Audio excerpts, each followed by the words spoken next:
kuwatumia watu wenye matatizo kwa sababu hawawezi kufanya mambo kwa uwezo wao bila msaada wake. Na hapo ndipo watu wanapoweza kuona utofauti ya kuwa na Mungu na kutokuwa naye.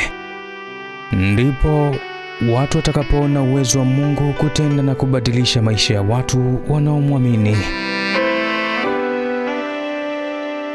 Nikukaribishe katika tone la ufahamu, ambapo leo tunamzungumzia Naaman, jemedari wa vita, mtu aliyekuwa na ukoma, lakini vile alikuwa ni mtu mwenye kiburi.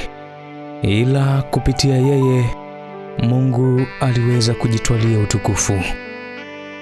Mimi naitwa Chris Moshi na hili ni tone la ufahamu.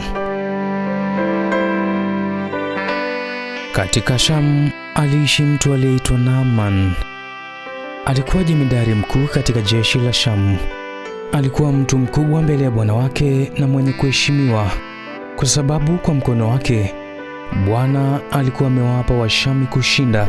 Tena alikuwa mtu hodari wa vita, lakini alikuwa mwenye ukoma.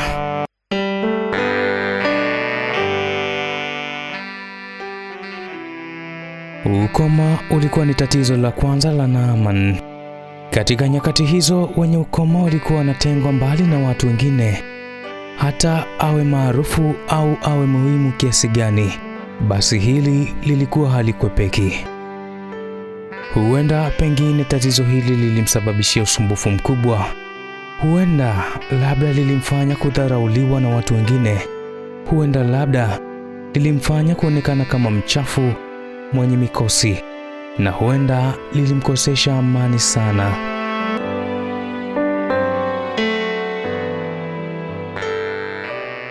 Siku moja, msichana kutoka nchi ya Israel. Msichana huyu alikuwa mfungwa aliyetekwa na Washami na kufanywa mtumwa wa mke wa Naaman. Neno linasema Washami walikuwa wametoka vikosi wakachukua mfungwa mmoja, msichana kutoka nchi ya Israel, naye alimhudumia mkewe Naaman. Msichana huyo alimwambia bibi yake, laiti bwana wangu angekuwa pamoja na yule nabii aliyekuwa Samaria, angemponya ukoma wake. Basi mtu mmoja akaingia akamwambia bwana wake, akasema, yule msichana aliyeko nchi ya Israel asema hivi na hivi.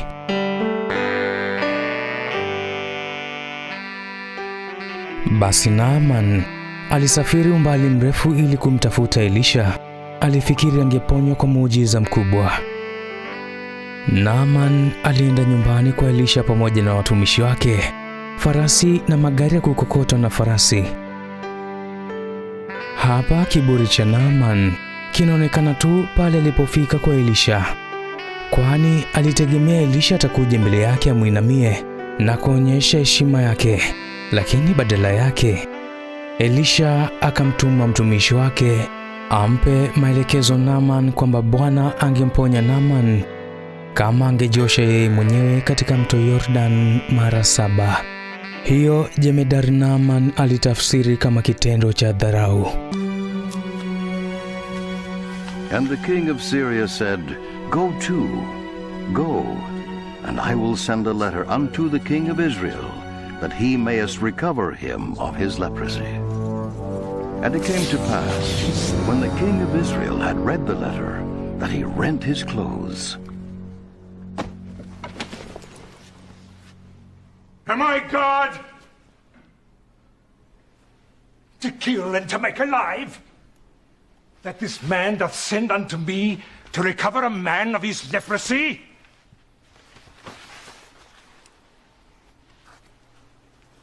Wherefore consider, I pray you, and see how he seeketh a quarrel against me. Kwani yeye alitegemea Elisha atakuja amweke mkono mahali penye ugonjwa na kuomba kwa jina la Bwana Mungu wake na kumponya ukoma. Badala yake Elisha akamtuma mjumbe aende akaoge mara 7 tena katika mto Yordani, mto ambao kwa mtazamo wake ulikuwa na maji machafu. Je, Abana na Farpari, mito ya Dameski, si bora kuliko maji yote ya Israel? Je, siwezi kujiosha ndani yake na kuwa safi? Basi akageuka akaondoka kwa hasira. Ukisoma katika kile kitabu cha Wafalme wa Pili sura ya 5 mstari wa 12 inaelezea vizuri namna mambo yalivyokuwa. Kiburi ndicho kilichomfanya akakaidi agizo la Elisha na akaamua kuondoka. Lakini watumishi wake wakamshawishi, wakamtia moyo na kumfanya kama alivyoagiza Elisha. Basi akashuka, akajichovya mara 7 katika Yordan, akawa safi, akapona.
Katika hadithi hii kutoka kitabu kitakatifu cha Biblia, tutazame watu wawili, Naaman pamoja na msichana kutoka nchi ya Israel.